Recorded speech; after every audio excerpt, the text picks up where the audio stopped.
आज सकाळी कामावर निघताना रिमझिम पाऊस येत होता. कामावर आली आणि इथे बनवली होती दाल मखनी. छान बटर टाकून छान अशी मखनी बनवली.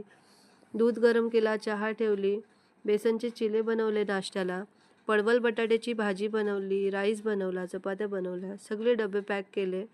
सॅलेड वगैरे कट करून, आंबे कट करून घेतले.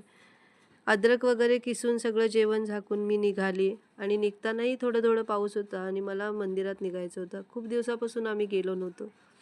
मग आम्ही तिघंजण निघालो, माझा मुलगा, मी, नरेश आणि इथून गेल्याच्या नंतर ट्रॉम्बेच्या इथे महाराजांचा खूप छान असं दर्शन होतं.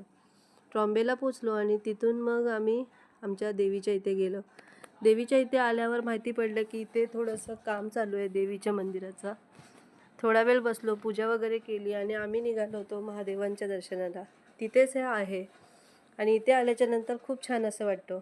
इथे प्राणी, पक्षी खूप आहेत आणि इथे आल्यावर मी नरेशनी पूजा करून घेतली. इथे 12 ज्योतिर्लिंग आहेत आणि यांची आरती सकाळी 7 वाजता फेसबुकला लाईव्ह असते.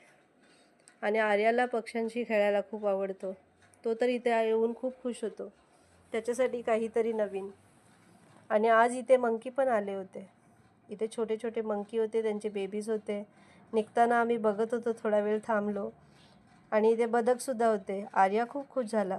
तिथून आम्ही निघालो आणि आर्याला मला भूक लागली होती.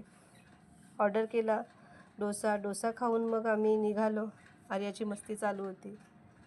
सपनाला भेटायचं होतं. सपनासाठी पण पार्सल घेतला आणि सपनाला भेटून मग मी घरी आली. घरी आल्याच्या नंतर आज साऊथ इंडियन जेवण बनला होता. दह्याची कोकोनट कढी. हिची रेसिपी मी तुमच्यासोबत लवकरच शेअर करेन.